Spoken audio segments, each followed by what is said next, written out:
Katie Morgan pressed her gloved hand against the cold metal wall of the ancient structure. Her breathing echoed inside her helmet as she studied the strange symbols carved into the surface. They were unlike anything in the human database. That excited her more than it should have. "Katie, you need to see this," Danny Brooks called from somewhere deeper in the ruins. His voice crackled through her comlink. She turned away from the wall and followed the beam of his flashlight. The structure had been abandoned for centuries, maybe longer. Dust covered everything, but the power still worked in some sections. That was strange. Very strange. Katie found Danny standing in front of a large console. Lights blinked across its surface in patterns that made no sense. Claire Hayes and Greg Palmer stood beside him, their weapons ready. They always kept their weapons ready. That was Greg's rule. "What is it?" Katie asked. "I don't know," Danny admitted. He was the best engineer on the horizon's edge, but even he looked confused. "The power source is still active after all this time. That shouldn't be possible." Katie moved closer to examine the console. Her fingers hovered over the controls. She wanted to touch them, to understand how they worked. But something felt wrong. The air itself seemed to hum with a kind of tension she couldn't name. "Don't touch anything," Greg said. His hand tightened on his rifle. "We don't know what this place is." "It's a research station," Katie said. She pointed to the symbols on the walls. "See these markings? They're similar to scientific notation. Whoever built this place was studying something." "Studying what?" Claire asked. Katie shook her head. "I don't know yet, but I want to find out." They had discovered the structure 3 days ago while surveying an uncharted planet on the outer rim. The horizon's edge was supposed to be collecting samples of primitive life forms. Instead, they had found proof that an advanced civilization had once lived here. Captain Henderson had approved a small team to investigate. Katie had volunteered immediately. Danny moved around the console, scanning it with his equipment. "The technology is incredibly advanced, centuries ahead of what we have, maybe thousands of years." "Then where did they go?" Greg asked. "Why abandon a place like this?" No one had an answer for that. Katie continued exploring the chamber. More symbols covered the walls. Some looked like warnings, others looked like instructions. She wished she could read them. Understanding alien languages was not her specialty. She studied biology, not linguistics. A soft beep made her turn around. Danny had touched something on the console. The lights began blinking faster. "Danny, what did you do?" Claire asked. "Nothing," he said quickly. "I just ran a scan and..." The beeping grew louder. Then it became a wail. Red lights flooded the chamber. "That's an alarm," Greg shouted. "Move! Now!" They ran toward the exit. The ancient structure shook around them. Dust fell from the ceiling. Katie's heart pounded as she followed the others through the narrow corridors. Behind them, she could hear systems coming online. Systems that had been dormant for centuries. They burst out of the structure and into the pale sunlight. The horizon's edge waited for them a kilometer away, its silver hull gleaming against the orange sky. "Henderson, we've got a problem," Greg said into his comm.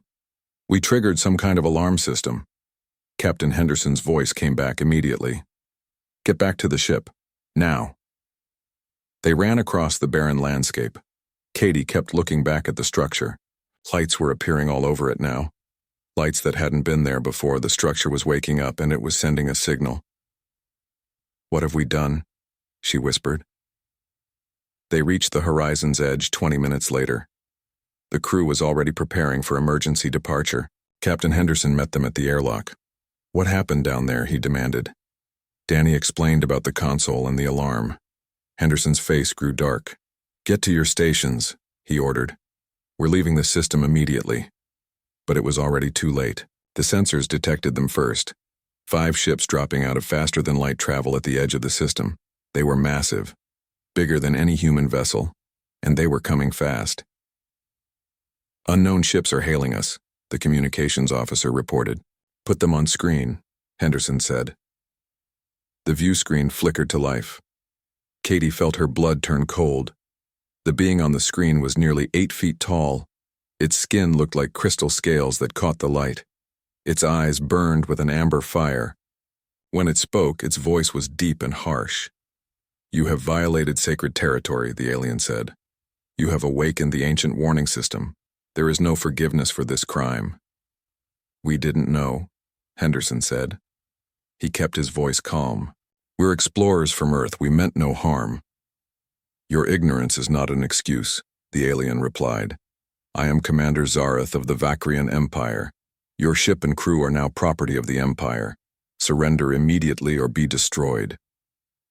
Henderson looked at his crew. Katie could see the decision forming in his eyes. They couldn't fight. The Vakrian ships were too powerful. They couldn't run. The Vakrians were too fast. "We surrender," Henderson said quietly.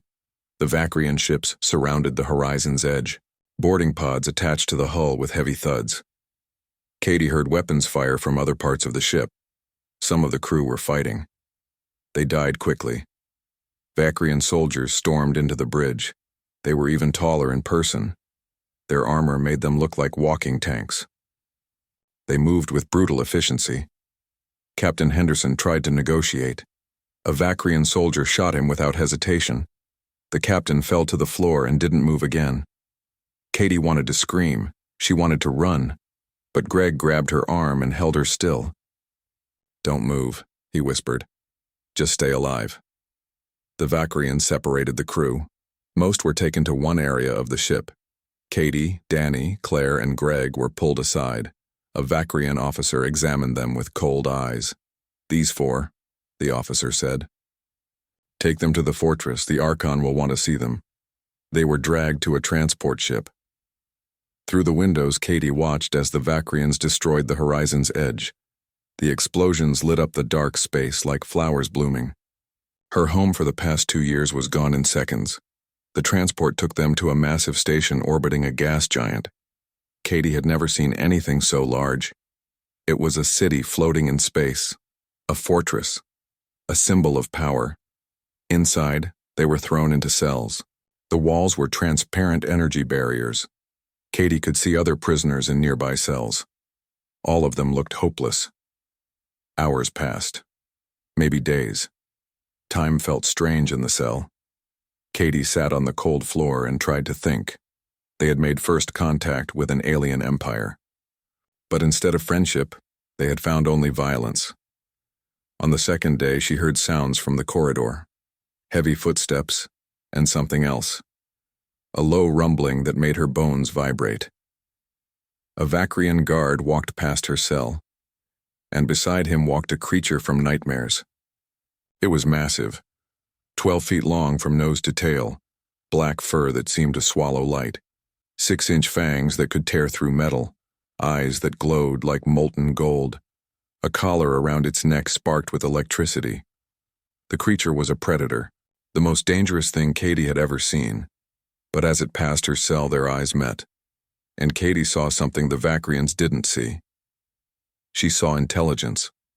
She saw pain. She saw a prisoner, just like herself. The creature paused for just a moment. The guard yanked on the collar. Electricity crackled.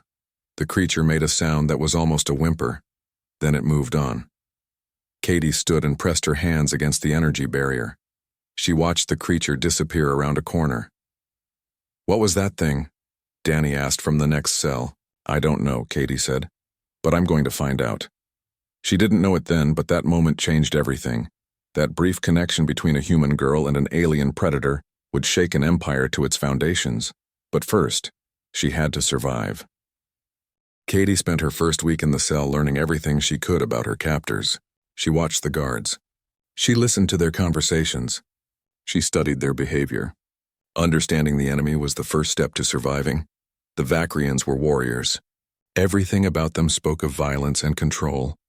They moved with precision. They spoke in commands. They showed no mercy to weakness. But they also followed rules. Strict rules. That gave Katie hope. Rules could be understood. Rules could be used. She learned that the creatures she had seen were called Shadowmanes. They came from the Vakrian homeworld. Each one was bonded to a high-ranking warrior through some kind of ritual. The Vakrians treated them as weapons, living weapons that they controlled through pain. Katie watched several shadow manes pass by her cell over those first days. Each one wore a collar. Each collar sparked with electricity when the handlers wanted obedience. The creatures never fought back. They just obeyed.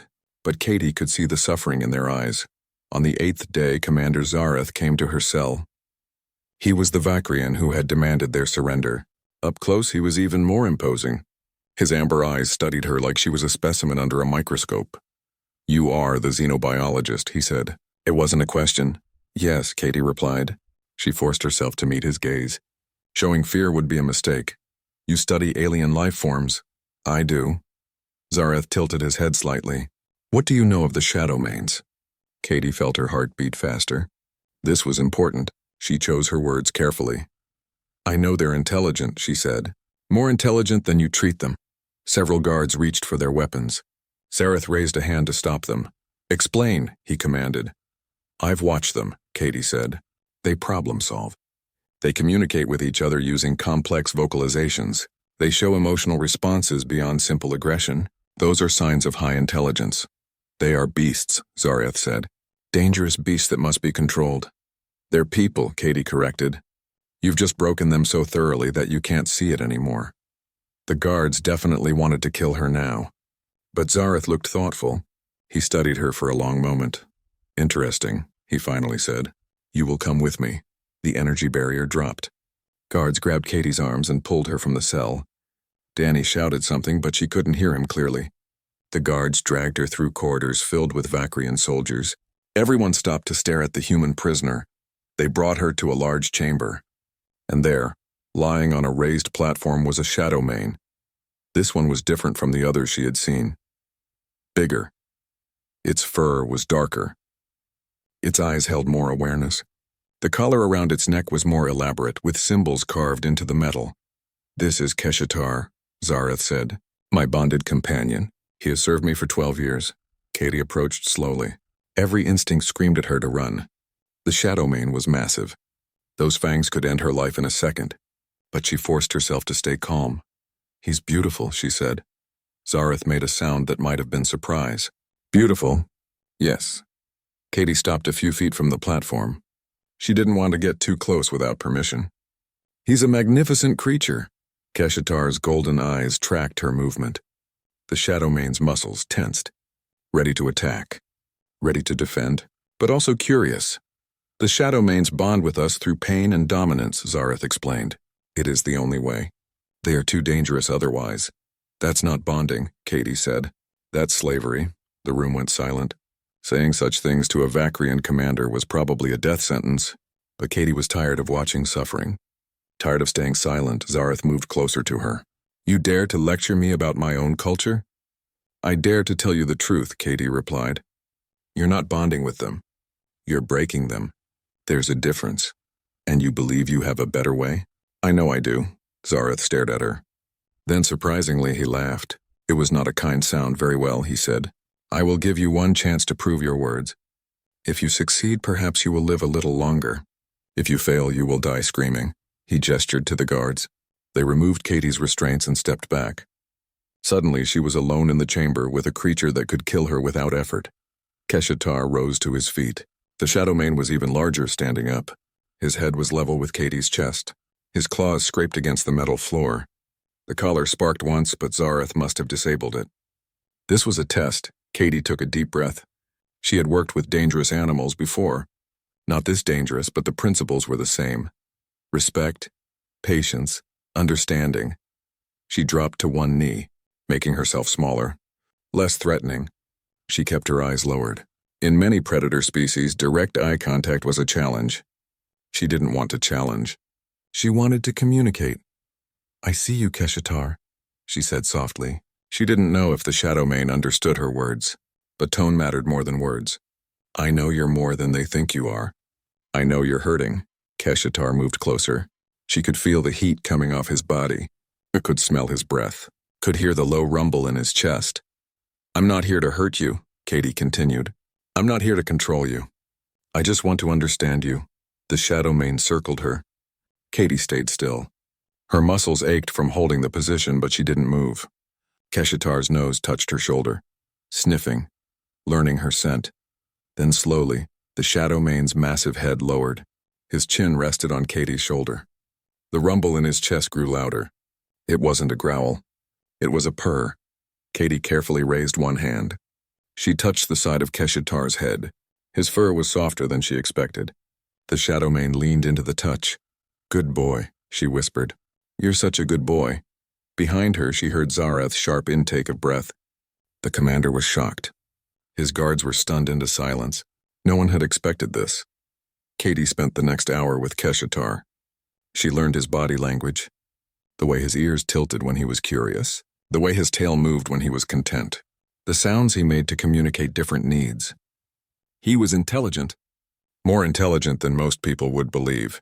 She also examined his collar. Up close, she could see the damage it had done. Burns on his neck where the electricity had struck too many times.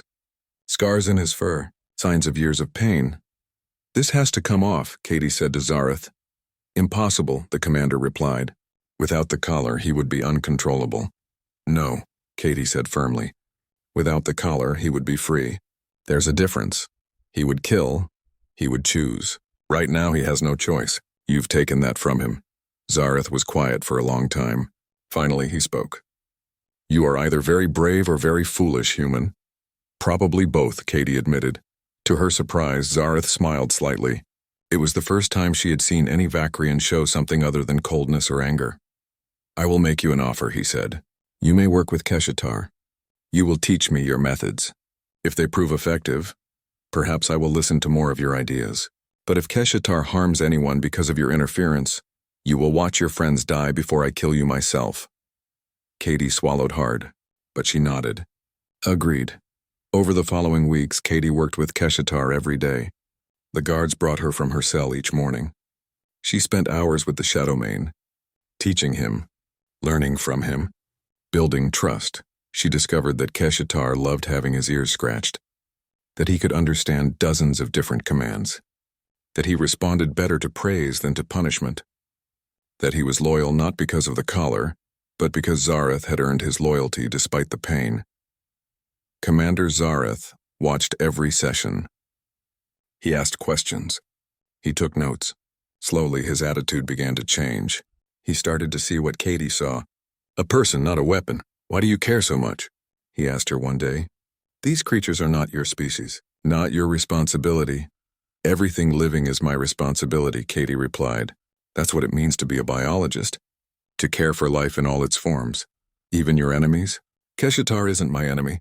Neither are you, really. We're all just trying to survive." Zareth considered this. "You are strange, Katie Morgan. Your people are strange." "We're really not that different from you," Katie said. "We fight, we build. We protect what we love. The only difference is how we treat those who can't fight back." News of Katie's work spread through the fortress. Other Shadowmane handlers began to watch her sessions. Some were hostile. They saw her methods as weakness, but others were curious. They saw the results. Keshatar was healthier, stronger, more responsive to commands, and he seemed happy.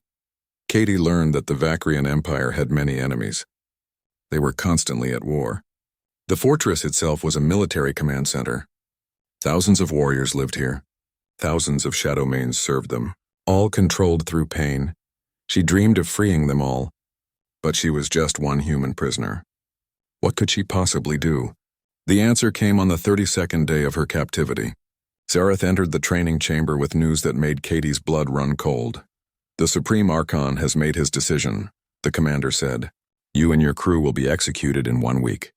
A public execution, broadcast across the Empire. A message to your people that the Vakrian Empire does not tolerate trespassers." Katie felt the world tilt beneath her feet. 1 week? 7 days left to live? "I'm sorry," Zareth said. And he sounded like he meant it. I argued against it. But the Archon's word is law. The execution chamber was massive. Thousands of Vakrians filled the viewing areas. Their amber eyes gleamed in the harsh lighting. Warriors in ceremonial armor lined the walls. Shadowmane stood beside their handlers, silent and still.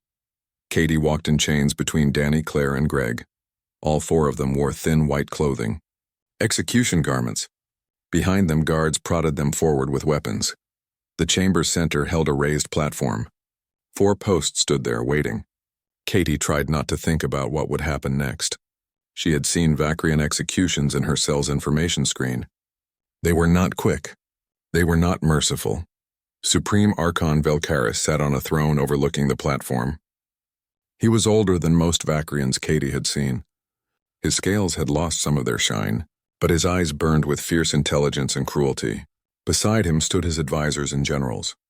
Commander Zareth was among them. He would not meet Katie's gaze. Humans. Velkaris's voice boomed through the chamber. You have violated sacred Vakrian territory. You have disturbed the ancient warning systems of our ancestors. For these crimes there is only one punishment. Katie was pushed onto the platform. Guards chained her to one of the posts. Danny, Claire, and Greg were secured to the others. Her heart hammered against her ribs. This was it. The end. But Velkaris was not finished. However, before your execution you will be given the chance to speak. To send a message to your people. What last words do you have, human? This was tradition. Katie had learned about it during her captivity. The Vakrians believed in giving their enemies a chance to show courage or cowardice before death. Most begged. Most cried. That was what Velkaris expected. Katie would not give him that satisfaction. She lifted her head and looked directly at the Supreme Archon. When she spoke, her voice was steady. You call yourselves warriors, she began. You call yourselves strong. But I see only cowards. Gasps echoed through the chamber. Velkaris's eyes narrowed dangerously. You're so afraid of being weak that you've forgotten what real strength is, Katie continued. Real strength isn't about dominating others. It's about lifting them up. It's about protecting those who can't protect themselves. Silence her, someone shouted. But Velkaris raised a hand. He wanted to hear this. Wanted to hear what this human dared to say in her final moments. You torture the Shadow Manes, Katie said. Her voice grew stronger, louder. These magnificent creatures who trust you. Who serve you. And how do you repay that service? With pain. With collars that burn. With broken spirits. She looked around the chamber. At the thousands of Vakrians watching. At the Shadow Manes standing silent beside their handlers. The Shadow Manes are intelligent. They're capable of love and loyalty. But you'll never know that because you're too busy breaking them. You don't earn their devotion. You steal it, murmurs spread through the crowd. Some angry, some thoughtful. And you think killing us will scare humanity? Katie laughed. It was a harsh sound. You don't understand us at all. Humans don't back down from threats. We face them. We've fought wars that nearly destroyed our own planet. We've survived things that would break lesser species. You think we'll run from you? Enough, Velkaris commanded. But Katie wasn't done. You've made a mistake. A terrible mistake. Because now humanity knows you exist. They know you're hostile. And they know you took 4 of their people and murdered them. Do you think they'll forget that? Do you think they'll forgive? Your people are weak, Velkaris said coldly. They will fall before our empire like all the others. We'll see, Katie replied. But you'll never live to find out.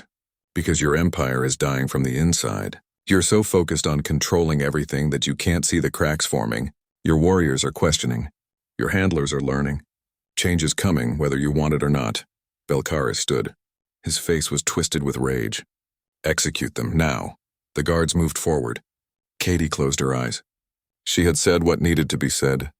If she was going to die, at least she had died speaking truth. Then the alarm started screaming. Red lights flooded the chamber. A voice came over the speakers in harsh Vakrian language. Katie couldn't understand all of it, but she recognized some words. Attack. Enemy. Krell Confederacy. The chamber erupted into chaos. Warriors rushed toward exits. Commanders shouted orders. The fortress shook as weapons fire struck its outer hull. Velkaris was yelling something, giving commands. But half the warriors weren't listening. They were already running to battle stations. In the confusion, Katie saw Zareth moving toward the platform. He reached her first. This is not my doing, he said quickly as he unlocked her chains. But I will not waste this opportunity. The Krell have chosen this moment to strike. They want to kill our leadership while it's all gathered in one place. Why are you helping us? Katie asked. Her wrists ached where the chains had cut into her skin. Because you were right, Zareth said simply. He moved to free Danny next. About many things. And I would rather face what comes next with you alive than dead. Explosions rocked the fortress. The floor tilted. Somewhere a hull breach alarm was wailing. "The Krell are boarding," Zareth said. "They'll reach this level soon. You need to get to the escape pods. What about you?" Katie asked. "I have to fight." "It's my duty." Claire was free now. Then Greg. The 4 humans stood on the platform surrounded by chaos. "Go," Zareth commanded. He tossed Greg a small weapon. "That corridor leads to the escape pod bay. Run." But Katie didn't run. Not yet. She looked at Zareth. "Where's Keshatar?" The commander's expression shifted. "In the holding area. All shadow mains are secured there during battles. We can't risk them in the confusion." "They're chained?" "Yes." "Collared?" "Yes." Katie felt ice form in her chest. The fortress was under attack. Hull breaches were happening, and the shadow mains were trapped, unable to defend themselves, unable to escape if the fortress fell. "I have to free them," she said. "What?" Danny grabbed her arm. "Katie, no. We have to go." "They'll die if I don't," Katie said. She pulled away from him. "They're helpless down there. They're animals," Greg said. "We need to save ourselves." "They're not animals," Katie snapped. "And I won't leave them to die." Zareth stared at her. "You would risk your life? Your freedom? For creatures that are not even your species?" "Yes," Katie said without hesitation. For a long moment, the Vakrian commander said nothing. The fortress shook again. Smoke was filling the chamber now. The battle was getting closer. "You are either the bravest person I have ever met," Zareth finally said, "or the most foolish." "I've been told both," Katie replied. Zareth made a decision. "The holding area is 3 levels down. Section 7. I'll get you there. But after that, you're on your own." Danny, Claire, and Greg exchanged looks. Katie could see them struggling with the choice.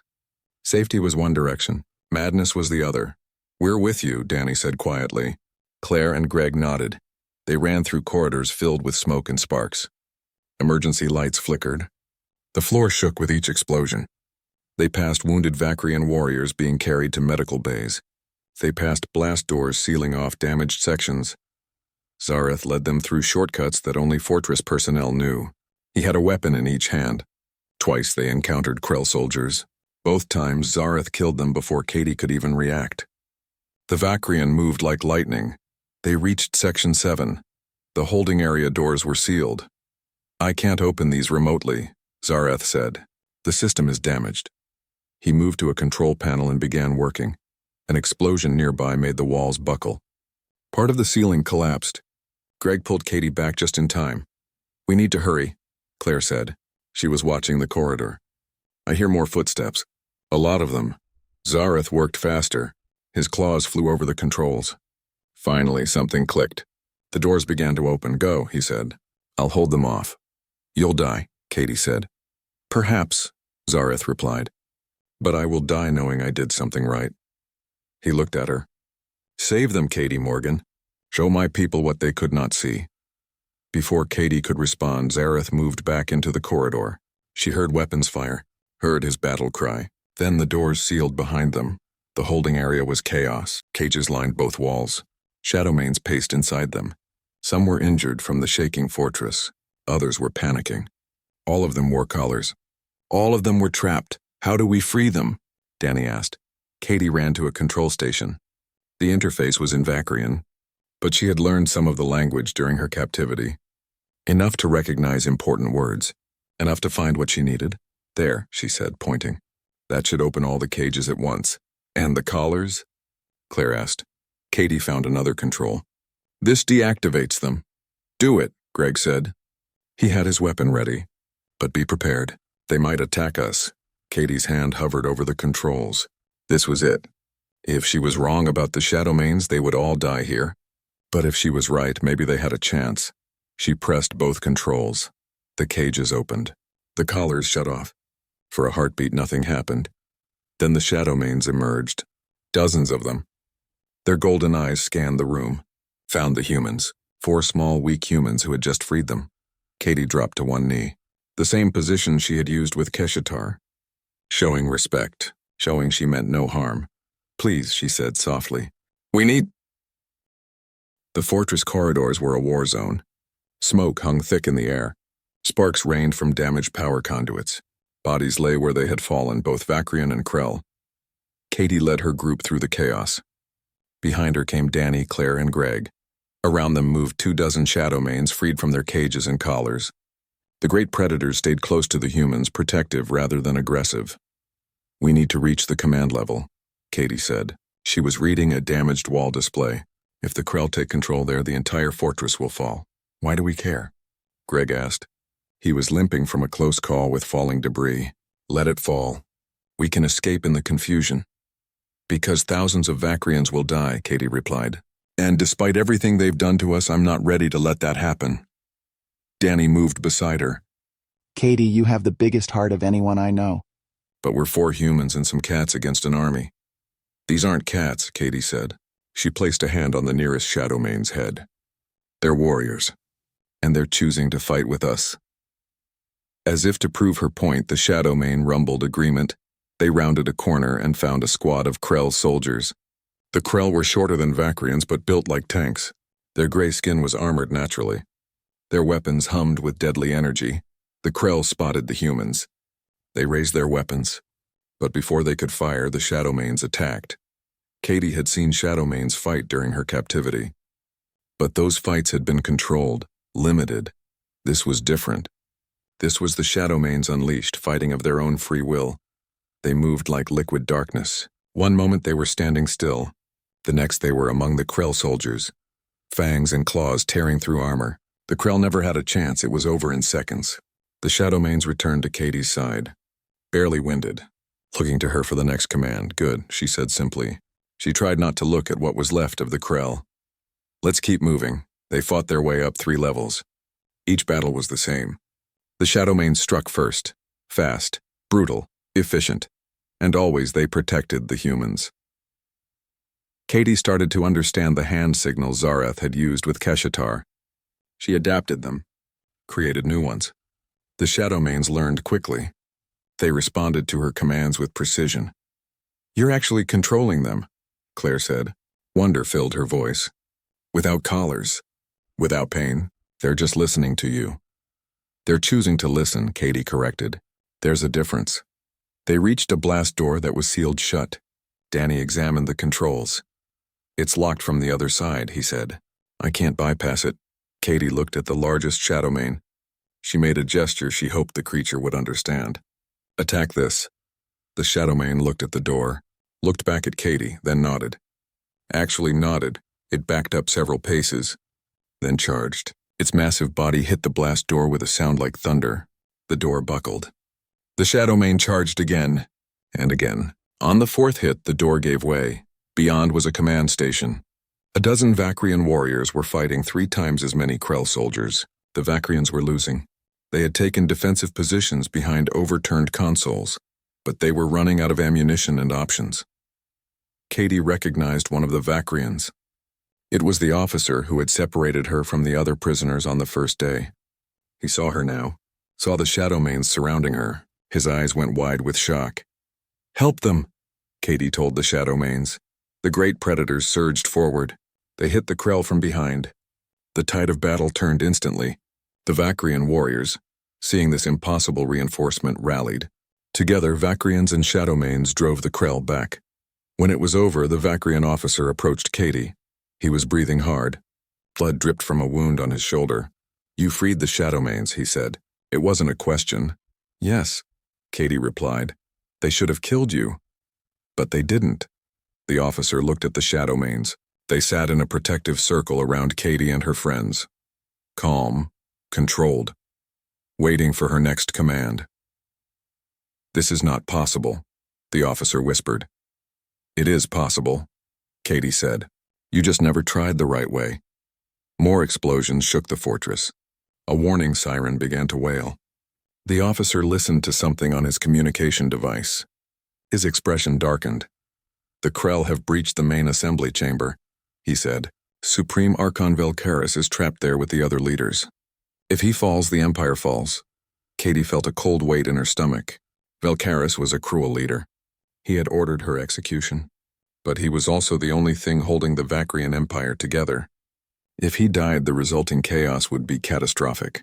Wars would spread across this entire sector of space. Millions would die. How do we get there? she asked. The officer's eyes widened. You would help him? After everything? I don't have to like someone to know their death would make things worse, Katie said. Now tell me how to reach the assembly chamber. The officer gave her directions. Then he handed her a communication device. Take this, he said. I'll coordinate with other units. We'll support you however we can. Katie nodded. She looked at her friends. You don't have to come. This is going to be dangerous. More dangerous than everything else we've done today? Danny asked with a weak smile. We're with you, Katie, always. They ran toward the assembly chamber. The Shadowmanes ran with them. Katie used the communication device to reach out to any Vacrian unit still fighting. This is Katie Morgan, she said in broken Vacrian, the human prisoner. I'm heading to the assembly chamber with Shadowmanes. We need support.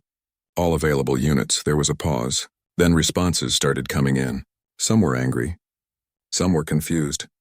But others agreed to help. They reached the assembly chamber to find a disaster. The Krell had barricaded themselves inside. They had Velcaris and his advisors pinned down. Bodies lay everywhere. Katie scanned the area.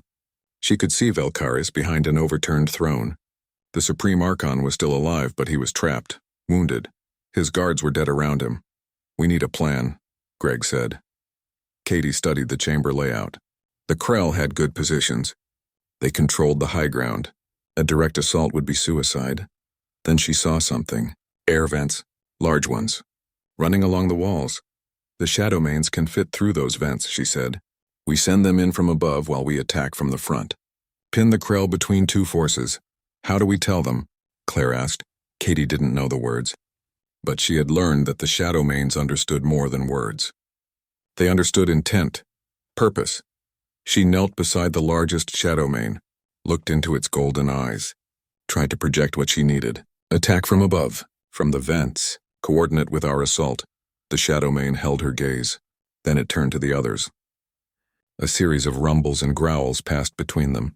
Communication, planning. Half the Shadowmanes moved toward the vents. The other half stayed with Katie. They understood. Danny breathed. They actually understood. Told you they were intelligent, Katie said. She waited 3 minutes. That should be enough time for the Shadowmanes to get into position. Then she activated the communication device. All Vacrian units, she said. Attack on my mark. 3, 2, 1, mark. Katie and the remaining Shadowmanes charged into the assembly chamber. The Krell turned their weapons toward them. Energy blasts filled the air.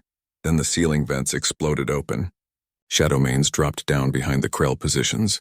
The great predators struck with devastating precision. The Krell tried to defend both directions at once. They couldn't. Vacrian warriors poured in from other entrances. The officer Katie had helped was with them. They added their weapons to the fight. The Krell lines began to break. Katie ran through the chaos. Shadowmanes guarded her flanks. She was heading for Velcaris. The Supreme Archon needed to survive. For the sake of everyone. A Krell soldier stepped into her path, raised a weapon. Katie dove to the side. The blast scorched the floor where she had been standing. Then a Shadowmane landed on the soldier. It was over quickly. She reached Velcaris. The Supreme Archon stared at her with burning amber eyes. Blood covered his ceremonial armor. His breathing was labored. You, he said. Disbelief filled his voice. You came back. Don't talk, Katie said. She examined his wounds. Bad but not fatal if he got treatment soon. We need to get you out of here. Why? Velcaris demanded. I ordered your death. I know, Katie replied. But I'm not going to let you die anyway. Call me crazy? She signaled to 2 Shadowmanes. They moved to either side of Velcaris. Gently, they helped the Supreme Archon to his feet, supported his weight. The battle was ending. The Krell were in full retreat. Those who couldn't escape surrendered. Vacrian warriors moved through the chamber, securing the area. Katie stood in the center of it all. Covered in dust and blood, surrounded by freed Shadowmanes who had fought beside her. The assembly chamber fell silent as everyone realized what had happened. A human prisoner had saved the Supreme Archon, had turned the tide of battle, had done the impossible. Velcaris looked at Katie, then at the Shadowmanes, then back at Katie. Something shifted in his expression. How? He asked quietly. Respect, Katie said simply. Trust, compassion, the things you forgot. Velcaris was silent for a long moment. Then slowly, painfully, he lowered himself to one knee. In Vacrian culture, this was a gesture of profound respect, of acknowledgement. I was wrong about you, the Supreme Archon said. About your people. About many things. Katie helped him stand again. Then maybe the medical bay was quiet except for the hum of healing equipment. Katie sat beside Commander Zareth's bed. The Vacrian warrior had survived his injuries, but recovery would take time. Keshtar lay on the floor beside her, his presence a comfort. You should be resting too, Zareth said. His voice was weak but steady. I've rested enough, Katie replied. She had spent 2 days in medical care herself. Bruises, cuts, exhaustion. Nothing serious. She had been lucky. The Supreme Archon has requested your presence, Zareth said. In 3 hours. He wants to discuss terms. Katie felt her stomach tighten. Terms for what? For everything, Zareth replied. For peace. For your freedom. For the future of relations between our peoples. She had known this was coming, but knowing something and facing it were different things. What do you think he'll offer? She asked. Zareth was quiet for a moment. I think he'll offer you more than you expect. You've changed his mind about many things. About humans. About the Shadowmanes. About what strength truly means. I didn't do it to change his mind, Katie said. I did it because it was right. I know, Zareth said. That's why it worked. 3 hours later, Katie stood before Supreme Archon Velkaris in his private chambers. The room was smaller than she expected. Less grand. More personal. The Supreme Archon sat in a simple chair, still recovering from his wounds. His advisors stood behind him.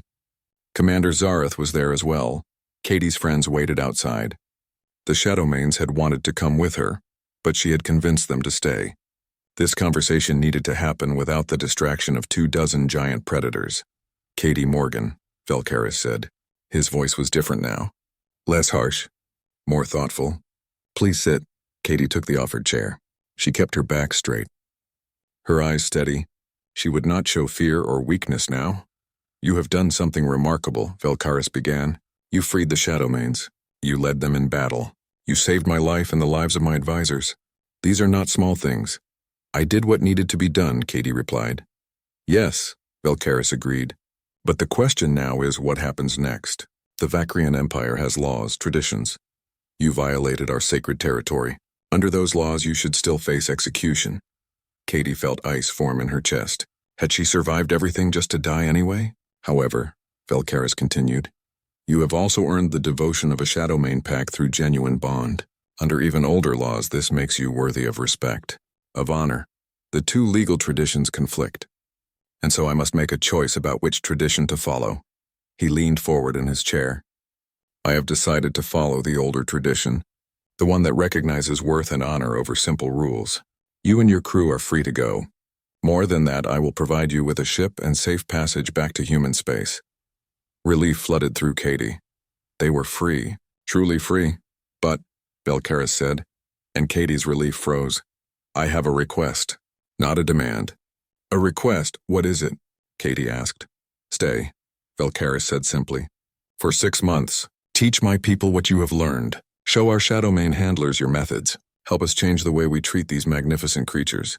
Katie stared at him. You want me to stay here? Among your people? I know it's much to ask, Velkaris said. After what we have done to you. But you have started something important. Something that could change our entire culture. I don't want that change to die with your departure. And if I refuse? Katie asked. Then you leave freely, Velkaris replied. I will not force you. But I hope you will consider it. Katie thought about the Shadowmanes. About the ones still wearing collars. About the handlers who had never learned there was a better way. About all the suffering that could end if she stayed. I'll need to discuss this with my crew, she said. Velkaris nodded. Of course, take your time. Katie left the chambers and found Danny, Claire, and Greg waiting in the corridor. Keshtar was with them. The great Shadowmane immediately moved to her side. What did he want? Danny asked. Katie explained the offer. Her friends listened in silence. When she finished, they looked at each other. It's a trap, Greg said immediately. They'll keep you here forever. I don't think so, Claire said slowly. I've been watching the Vacrians since the battle. Something's changed.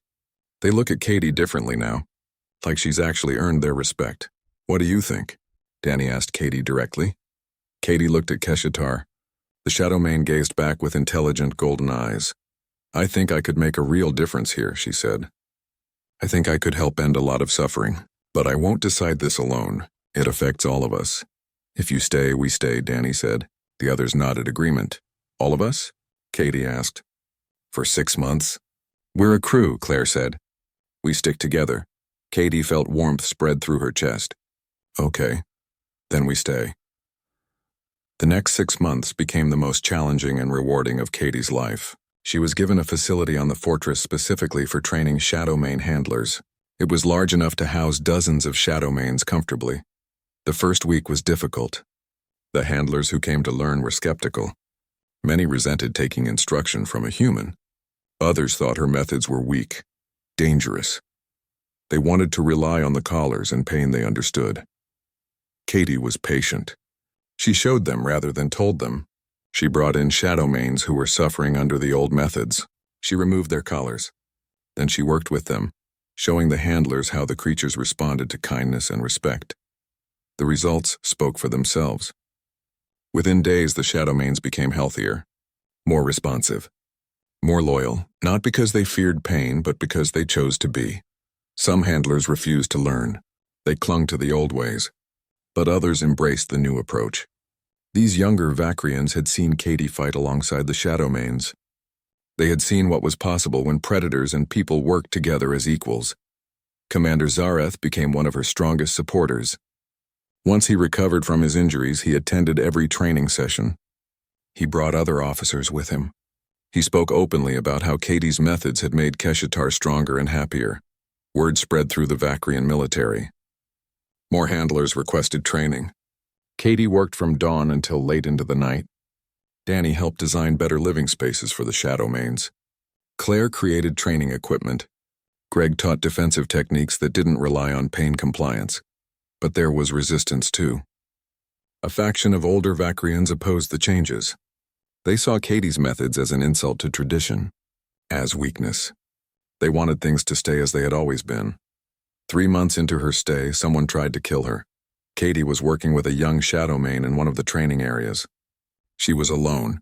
The assassin struck from behind with a blade. Katie might have died, but the Shadowmane she was training sensed the danger. It turned and roared a warning. Katie dove aside. The blade missed by inches. Other Shadowmanes in nearby areas heard the roar. They came running. The assassin fled, but he didn't get far.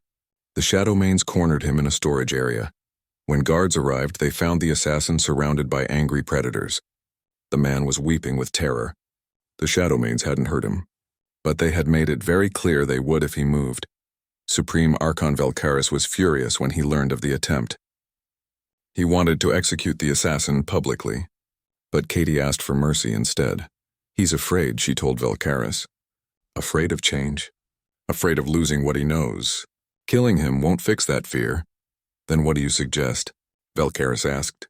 Make him attend my training sessions, Katie said. Let him see that change doesn't mean weakness. Let him learn. Velkaris agreed, though he clearly thought Katie was being too merciful. But her instinct proved correct.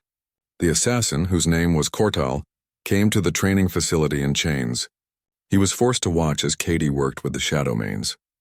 As handlers learned new methods. As the great predators responded with intelligence and loyalty. Over weeks, Kortal's attitude changed. He began asking questions. Then he began participating. By the end of Katie's 6 months, he had become one of her best students. I was wrong, he told her on her last day at the facility. I thought strength came from fear, from control, but I see now that real strength comes from trust. You've taught me that, Katie smiled. Keep teaching others. That's how real change happens. During those 6 months, Katie also learned more about Vakrian history and culture. She discovered that their empire had been built on trauma. Centuries ago, another species had tried to exterminate the Vakrians. The Vakrians had survived through brutal warfare and absolute control. Their cruelty was born from fear of ever being vulnerable again. Understanding this changed how Katie approached her work. She stopped seeing the Vakrians as simply cruel. She started seeing them as traumatized survivors who had built walls around themselves. Walls that kept out empathy and compassion because those things felt like weakness.